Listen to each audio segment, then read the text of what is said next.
Well, hello once again, soccer fans, and welcome back to the Sons of a Pitch, an American soccer podcast. We are thrilled tonight to get some insight into everything from the city of brotherly love about the Philadelphia Union.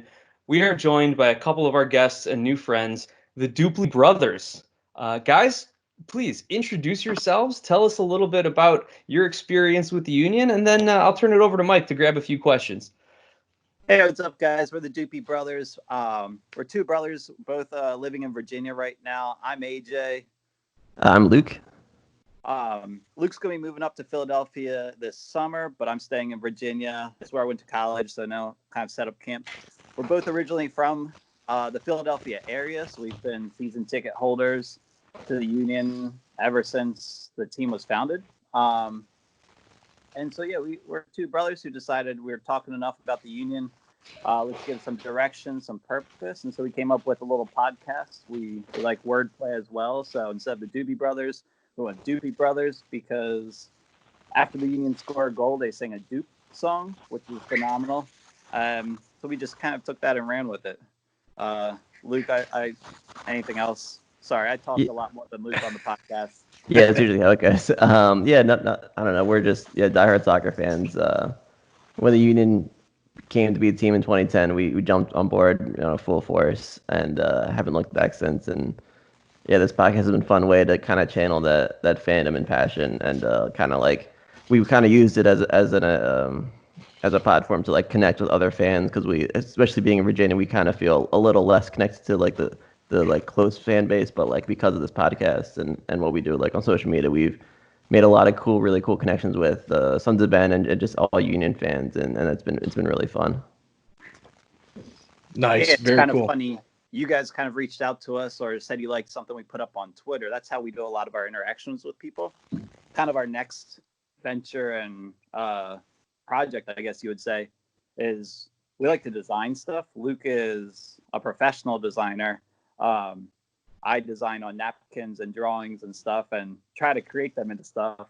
And so you saw one of my designs on a t-shirt. And so that's kind of where we're at, just kind of like exploring the world of soccer and trying to put out more content, like you guys just trying to get stuff out there to grow the beautiful game. Nice. So first things first, where can our listeners find you on Twitter? What's your handle? So it's just at Doopy Brothers, so DOOPYBROTHERS. And awesome. the podcast is under Brotherly Game. If you search Brotherly Game, that's ours will pop up because we're affiliated with the SB Nation site for the Union. So that's brotherlygame.com, and then Brotherly Game Podcast is what we're under. Perfect. Yeah. All right. So I know you said that you were, you guys jumped right on board in 2010 when the Union got a team. What really got you into soccer? Was it the creation of the Union? Was it youth soccer? How'd you guys start out with soccer? So, I mean, we just have grown up around the game. Our dad was into it. We would watch it on TV as much as we could, which, was like a Sunday afternoon or Sunday morning, like 1 hour program on PBS or something where you could watch some highlights from Europe. And then, playing travel, playing high school, just forever being around the game. Luke, you're the same, right? Yeah, I mean, like one of my earliest memories is playing soccer in the backyard with the whole family. So it's just kind of been like always just a part of our life. I've like MLS has always been like we've always been like fans like before the Union. Like we went to DC United games like maybe once a year. Our dad will take us down for a game or any like friendly in Philly, or I feel like there's a random game in Hershey, a friendly in Hershey we went to. But like we kind of like we would try to go to games whenever we could. But then once the Union came, it was like, okay, now we have a team we can actually like get behind and like be a part of. So that was kind of how it came about. So yeah, I can really relate to that. That's kind of how I got into it too. My dad grew up playing college soccer at Triton here, local in the Chicago area, and then Northern Illinois University, and just kind of he was my first AYSL coach, and didn't have the patience for it. So then my mom kind of took over coaching, and that's really just kind of how I grew up with the game. And then being in the Chicago area, when the Fire jumped on board, it gave you a team to kind of relate to. But, hopefully you guys don't mind the crew jersey hanging in the back, because I needed someone to support when the league started and Chicago didn't have a team. So this is kind of my homage during the 25th anniversary season, and one of the first teams I kind of started to follow early on. So definitely relate with you guys like that. And I know Mike, coming from Canada, he's got the Toronto connections, and that's kind of his whole passion as far as the MLS goes. But you really, it sounds like the East Coast, Philly included, very big hotbed for soccer. We always hear about New York and New Jersey. What's the culture like in and around Philadelphia, around Virginia? And I'll throw in like a sub question. Do you see a new MLS franchise ever coming to Virginia? I mean, you got a good fan base in Richmond. So yeah, I'll back it up to before the team was even formed. The Sons of Ben, their big supporters group, was born before the team was actually a thing. And so they were, vying for this team, trying to get government and stuff. And then Don Garber and people in charge of the league got some owners to pick up some money in the area to finally get Philly a team. So the culture was there before we had the team, which is really cool. And not many places can say that their team was kind of born through a fan group. And then, of course, the D.C. area has got a lot of teams. Northern Virginia is a real hotbed, like Freddie Adu, C.J. Sapong. A lot of guys come up through that way. I know I went to high school with a couple guys who played against Freddie Adu. And a fun story about that is they did everything they could to stop him. They were up 1-0 in the first half, and they just pissed off Freddie so bad. And they were so pumped at halftime. And so they go into the second half, and Freddie scored 6 goals, and they lost 6-1 to him. So, oh, man. Wow. Okay, so yeah, we should have believed the hype at that time. Got it. Yeah. They tell me that. I'm like, okay, so this guy's pretty good. They're like, AJ, he is very good. Like, be ready. And we did have him on the Union for a little while, but not too long. Oh, yeah. Yeah, nice little brief stint. Virginia Beach has a lot of teams. And you mentioned Richmond. Richmond has a USL. Are they USL 2 now, Luke? I think that's right. League One. League One, yeah. So like right under championship. Okay. Yeah. So they got the Richmond Kickers, and Richmond does have a good supporters like culture. You see a lot of Richmond Kickers stickers on cars. They're doing a good job getting their name out there. I don't know if it'd ever be enough to support a full MLS team. They definitely need to work on the stadium. Me and Luke got to go to a game against the Bethlehem Steel 2 years ago, and it was a great experience, a lot of fun, but I couldn't see an MLS team playing there. They'd have to definitely build up a new stadium, especially with the way the league is going, where you need to have a nice stadium downtown. But yeah, it is great because you do have opportunities to get close to players, particularly that Richmond Kickers game. We got to talk to Brendan Aronson after the game, who now is a Union star and potentially U.S. national team star. Right. But getting to see him that close and getting to talk to him and get a picture with him after the game, that's just stuff you don't get with other sports. Go on, Luke. I'll let you talk for a little while. Sure. Yeah. I feel like an MLS team in Virginia probably won't happen because there's DC and then there's going to be the Carolina team eventually.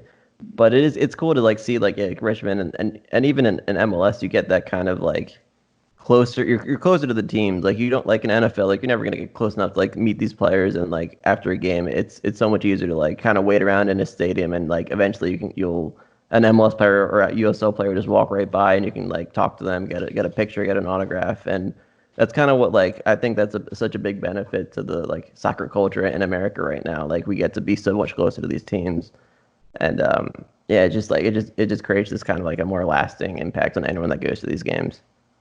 That's something that we've said all along that is really an appeal for these international players. Mike, you always said it about why Javinko came to Toronto, right? Exactly. Yeah. I mean, it's a totally different world here than it is overseas when you're talking about the fan aspect and, the players aspect, right? They can go to the store and, not be noticed and have that kind of freedom that they wouldn't have somewhere else. I'll never forget right after really what got me into soccer was the 2006 World Cup.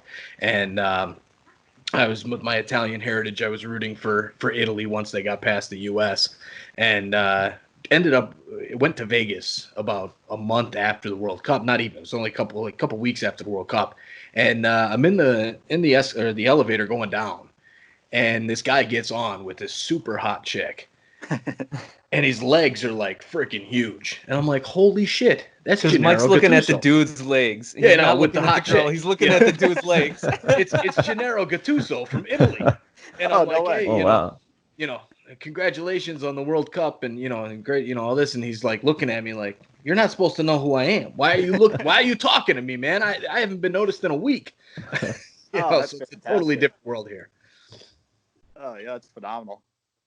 Yeah, but so I mean, you mentioned Brendan Aronson, like he's the rising star. Is he starting to get that notice? Is he starting to get kind of the people pointing and looking around Philly, or is he maintained kind of a low profile? I mean, he's so young. I feel like he's limited in how much he would be allowed to go out. Just like thinking like a young kid. I'm pretty sure he's still living at home. He's got a younger brother who is in the Philly Academy right now. So I feel like that almost is a benefit, is being so young. You're not going to be at bars. You're not going to be out, putting yourself out there too much. He went to prom last year after a game or something. It was like something where like there was like prom and then the next day was a game. So, like you have to kind of keep a low profile. You don't really have much of a choice being so young. But he's definitely for all Philly fans. I mean, Luke got his jersey last year, so he might have a little bit of a curse on him. But we definitely have a jersey curse. Whenever me and AJ buy a jersey, that player either gets traded or just doesn't do anything for the team anymore. So we'll see how Aronson does, but it's you heard it here first, everybody. The Doopy Brothers curse. Yeah. Yeah. So far so good. He's didn't break his leg or anything, but I think he should be, whenever this returns, he should be stepping up and making a name for himself. And it's cool he's getting that kind of more of like a national attention from like national media, and he's stepping up whenever he's getting called to like national teams or the spotlight in an MLS game. He's rise to the occasion. So it's been fun to see as Union fans. Yeah, I'd say his trajectory is probably in Europe in 2 years. That's what I'd say. Yeah. Okay, because he's only 19 right about now? 19, 20? That's 19, yeah. Okay. Who else do we need to look out for on the Union? Like, who's a rising star, or who's about to break out whenever the season resumes? So go ahead. Yeah, so our starting center, or one of our starting center backs, Mark McKenzie, he got caught up to the U.S. national team, and he's gotten a lot of starts for the Union past 2 seasons.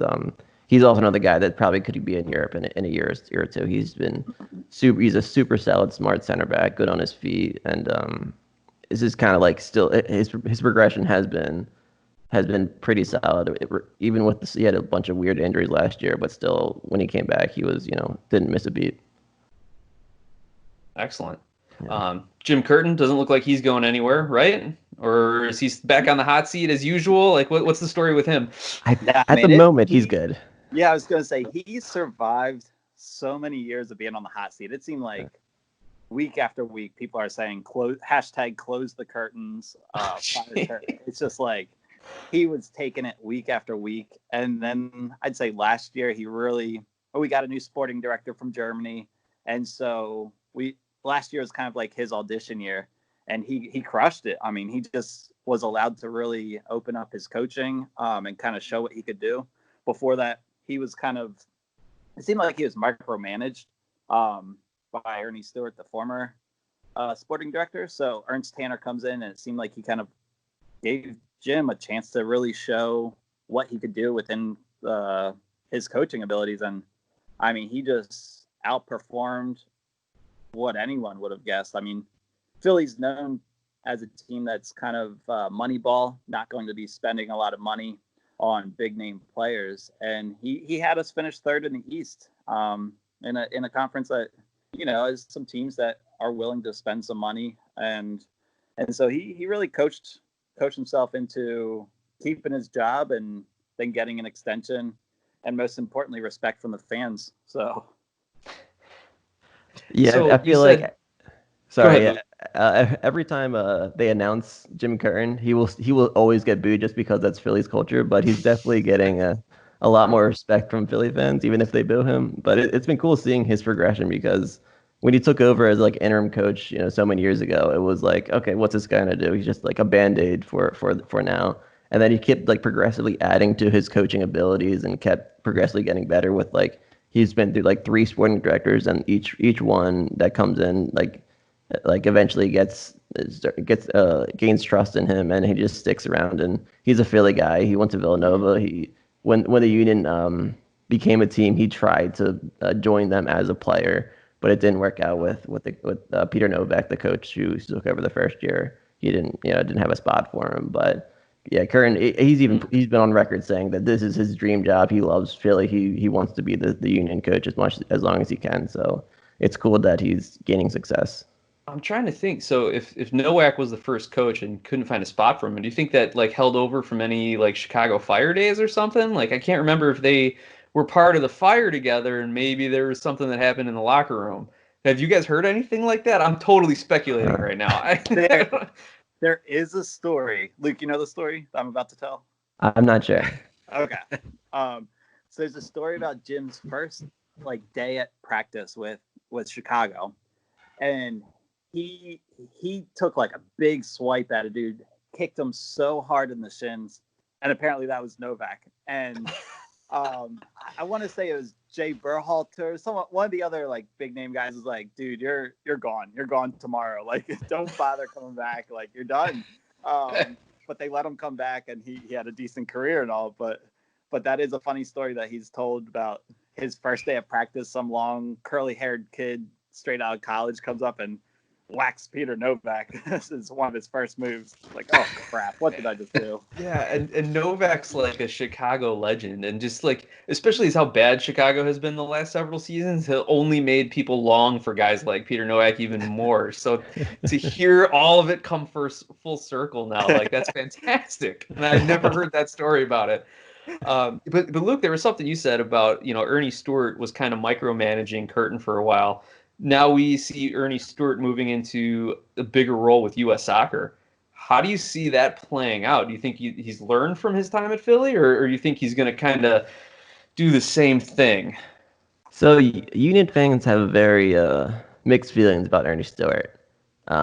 He definitely solidified the organization, made them a bit more of a reputable team, but he never got a lot of I don't know. The fans never really got a whole lot of love for him because he always talked like a politician. He talked in circles, and then the product on the field was never exactly what he said. And he even said in certain press conferences he wasn't going for wins. He's going to develop players, and it all just kind of gave a lot of Union fans kind of a sour taste. So seeing him with the U.S. national team and I don't know, it's cool that we have a Union connection, but it's where I don't know, we kind of see when U.S. national team makes some poor decisions, we're like, oh yeah, that's Ernie Stewart. That's maybe that's the reason. So I don't know.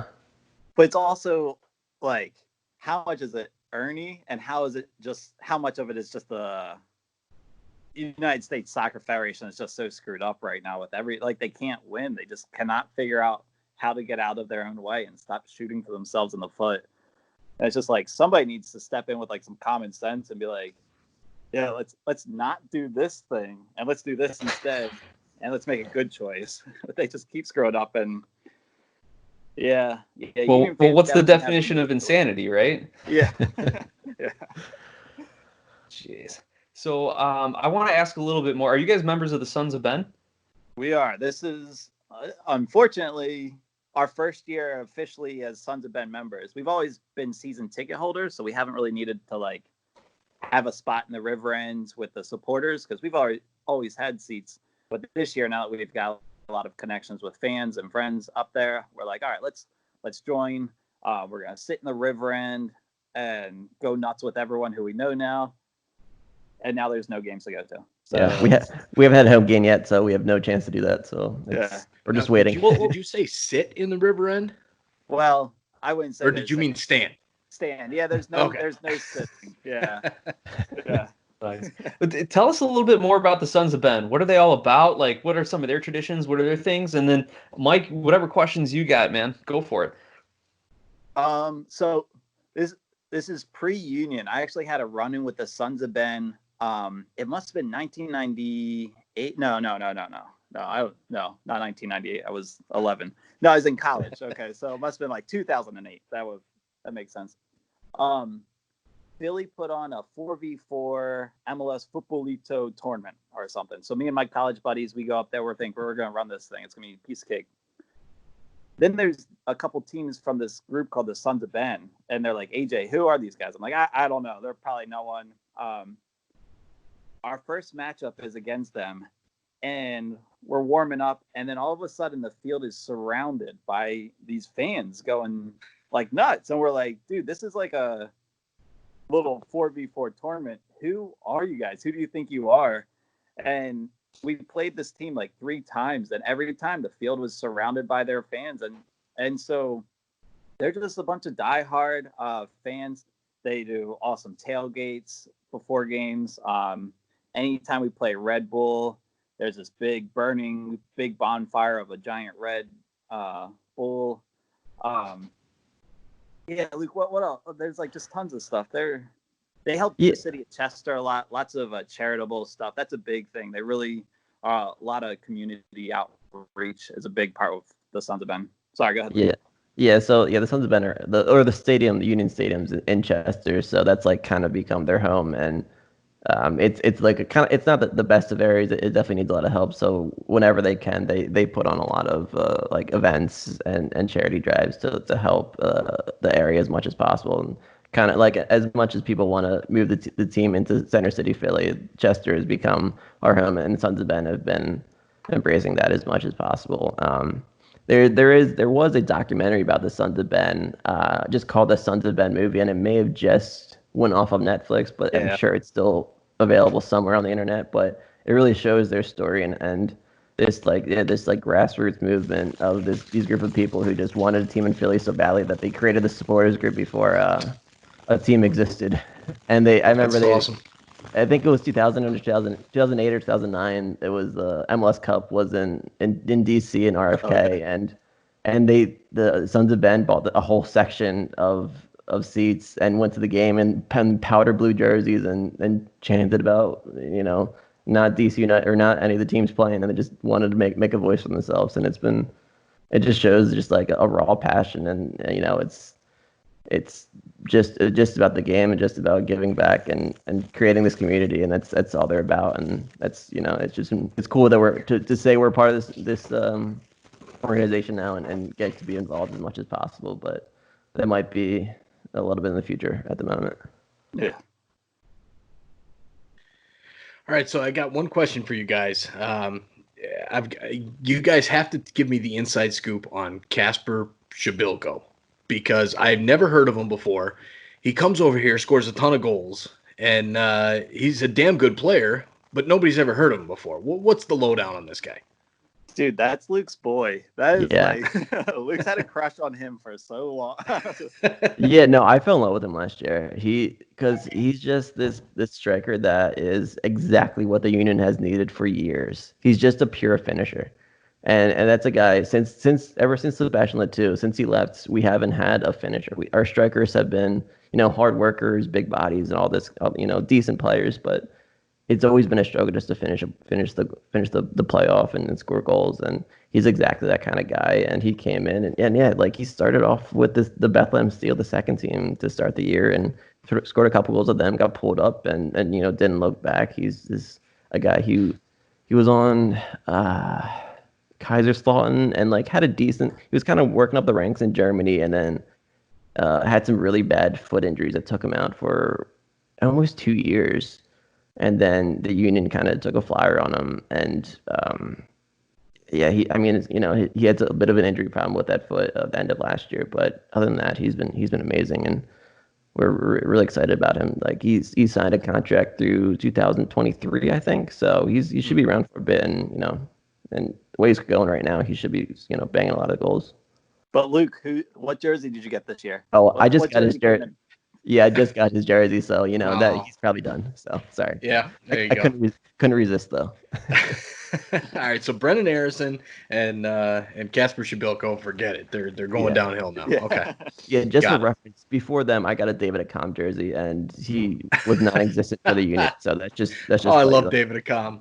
oh, Man, Well, he was I thought he was non-existent going in to be. Chicago for a Oh little yeah, bit too. That's why he ended up in Philly. Towards the end. Yeah, I mean, he yeah. was, he was great in Chicago for a while, and then all Mm-hmm. of a sudden, he kind of all this contract talk, and they weren't going to pay him, and all this kind of stuff, and he started to go downhill, and got the trade out, and I'm like, all right, new start in Philly, they're paying a bunch in, Gam and Tam, it's gonna work out well. No, didn't happen. yeah. He was like, I think he was the first guy we've ever had Union fans meet him at the airport. That's how hyped we were about David Accam, Wow. and it Wow. just never panned out. It was pretty unfortunate. Yeah. Well, talking about the hype, I think, although the first game of the season against FC Dallas didn't go very well, but that's a tough place to go get a result. And looking at that second game against LAFC, that game was a great game. I'm excited to see what the Union can do. I think they're about one piece away from maybe two from becoming a serious contender. I think they're definitely it could be a playoff team. They're like right on the bubble there, but if they spend a little bit more money, I think they're right there. So it'll be interesting to see what happens with that. Yeah, totally. That LAFC game, man, that was one of those soccer games that I just won't forget. On the East Coast, it didn't start till about 11:30 at night. Oh yeah. And so we're all just kind of watching Twitter. Everyone's on Twitter like, what the crap? We got to stay up till this late. And then the game started, and the guys just came out on fire. And then, we have a center defender from Norway. He scores the goal of the year. Yeah. Potentially, it's just this bomb. And then the league ends. And it's kind of like a funny thing that the league ended or, went on hiatus after that game because we're all on this high from this moment, and that was the last MLS moment that happened. Yeah, was a Union game, and now we're kind of wrapped up in this highlights of something that happened in very small sample size. But yeah, I agree. We have a left back, Kai Wagner, another young guy from Germany. He was hurt for the beginning of this season, so hopefully whenever we get going again, he might be someone who puts us over the edge. He had a phenomenal year last year. But yeah, I'm hoping that he's a piece that really, really kind of helps finish the puzzle, as you're saying. Yeah, we definitely have a couple guys that if they step up, could really push up into like a higher level of competing against other Eastern Conference teams. And in that LAFC game, it really showed the Glesnes, the center back who scored that incredible banger. He's shown to be a pretty solid center back. But then there's also a defensive midfielder, Jose Martinez. Brujo. Yeah, yeah. And that defensive midfield position is something that has been really up on the air going into this year because we traded away Harris Medjunin, who's been a rock in that defensive midfielder role, and a guy who's going to be really, really hard to replace. And seeing El Brujo's debut was really, really promising, and hopefully once the season resumes, he or there's a couple other guys competing for that spot can step up and make that position not a weakness or more of a strength going into this year. So we have some promising pieces, and hopefully they pan out. But yeah, I agree. I think we could be really close to competing in the Eastern Conference, but it may be a piece away or not. It depends on who steps up. Yeah, the Union always say in order for them to be successful, they need all 11 guys on the field to perform to their max. And if two guys aren't performing to the best, then we're not going to be able to compete with the Torontos and Atlanta's on the other teams in the East. Yeah, we definitely have a surprising amount of depth with like guys coming in and out of the roster, but it's never that like elite, game changer playmaker who's gonna like come in and win a game for you. You rarely have a guy like that. And just if we when do, Ilsinho comes off the bench, right? Yeah, that's a little secret weapon, and he was incredible, but he also got I feel like he got a little figured out a bit eventually. Towards the end of last year, the defenders kind of figured him out, but he's definitely a nice card to have. But we won't have like the Giovinco, Nico Ladera, that kind of player who can really elevate a team. So we definitely need a full team effort, and every 1 through 18 needs to be kind of ready to go. So guys, before we wrap things up here, Share with us like some cool story that either you have with the Union or something from the Sons of Ben, or like just some awesome memory or moment that you think that the soccer public in the United States needs to know about the Union, or about your show or your podcast or something. Oh man. I'm sure there's like a lifetime of memories to be going through right now, but like let's get this piece out for everyone to hear. Yeah. So to build on, so just to talk about the essence of being a Philadelphia Union fan, we don't have a trophy yet. We hosted 2 U.S. Open Cup finals. Me and Luke were at them both. They were both amazing, amazing atmospheres. First one was against Seattle. Again, 11 guys on the field played amazing, but then Seattle brought off the bench Clint Dempsey and Obafemi Martins and ended up beating us in overtime. Amazing night. Philly was going nuts. The fans were never louder, but we lost in overtime. The next year we hosted Sporting KC. Again, amazing atmosphere, just going nuts when we're thinking, this is it. And game goes to penalty kicks. Right before penalty kicks, was Curtin the coach or Hackworth? I still want to say Curtin. Okay, so we've got John McCarthy on the bench, who throughout the U.S. Open Cup had a couple PK victories. Like, he was the keeper, and we won a PK shootout with him in goal. So go through 2 overtimes right before, and we had Andre Blake in goal for the game. But then right before the penalty kick shootout, he subs out Andre Blake and puts in John McCarthy for the shootout. And KC just couldn't miss. It was just one of those nights where everything they hit just was side netting, roof, everything. And I mean, he was guessing right on every single kick, but they were just too good. And we end up losing. So we had 2 years back-to-back opportunities to win our first trophy. And we didn't. And it's just being a Philly fan, that kind of like summed it up, like a lot of very close. We put it all on the line, and all the fans are living and dying by what's happening on the field, and we died both nights. Yeah, and I'm just laughing over here, like your best memories are losing. Like, oh man, that about sums up. And coming from Chicago, we can relate for a large part of that too. So Luke, hopefully you have something a little bit more uplifting, maybe. I mean, I was just gonna pile on and say 2 years later, we went to the U.S. Open Cup final again, but this one was in Houston against a Houston team that was on paper way weaker than us at the time, and I think it was like 10, 15 minutes in, we scored an own goal after hitting the post, and we lose that game as well.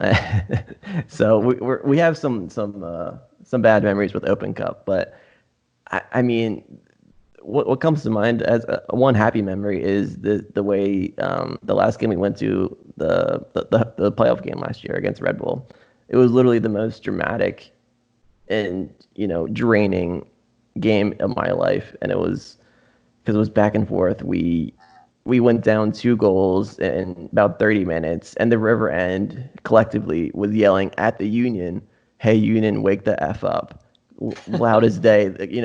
Heard it throughout the stadium, and like it was the first time I ever heard the fan base collectively yelling at their own team, not just like yelling at like the ref or whatever, like collectively like getting on their own team to like get in this game, wake up, and it just felt like this moment, like we're gonna just lose it again, we're gonna blow it again, another close call. But it was this epic game where Ali Bedoya, our incredible captain, scored the goal to give us a life, get us back, get a goal back, and then we eventually fought back, and took us into overtime 3-3, and then Marco Fabian had this chip deflected goal that still on replays looks like it like touched the crossbar and then dropped into the net, and it was an unreal goal, but it was just an unreal game. I mean, it was the grossest weather. It felt like it lasted 4 hours, but it was the greatest relief after that game. It's something I'm never gonna forget, and Union fans are never gonna forget.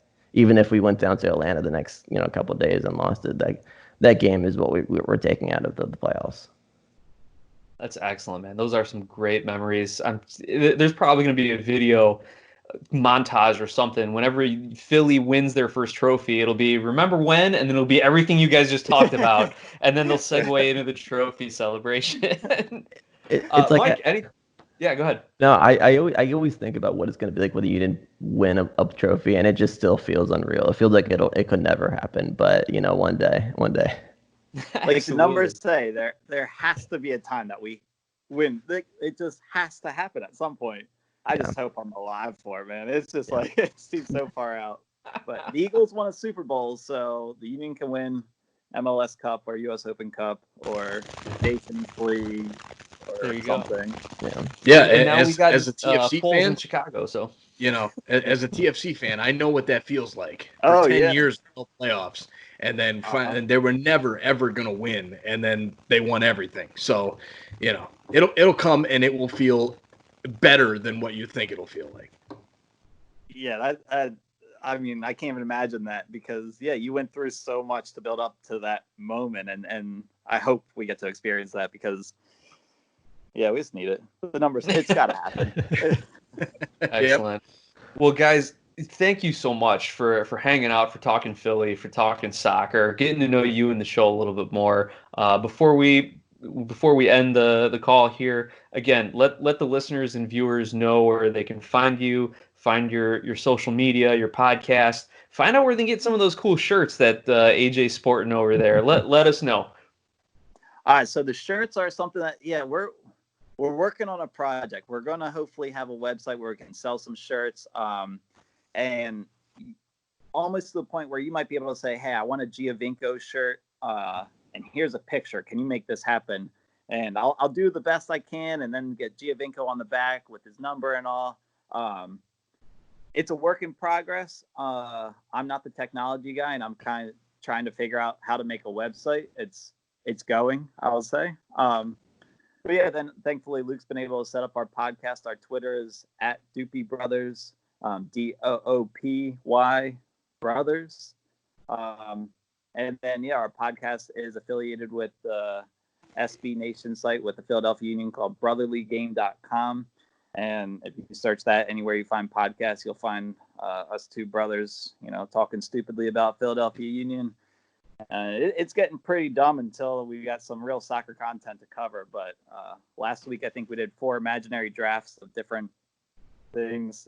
It's fun though. We love talking soccer just like you guys, and we appreciate you guys having us on tonight. It's been fun talking to some new guys and just talking soccer again.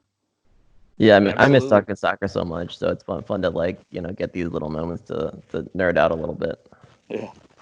Oh, we're with you. And whenever we do make it out to a Union game, you guys will get the first phone call from us, and we'll see you in the stadium sometime soon, hopefully. Oh, yeah, for sure, man. Looking forward to it. All right, guys. Enjoy the rest of the hiatus and stay safe. Yeah, right on. You too. Thank you.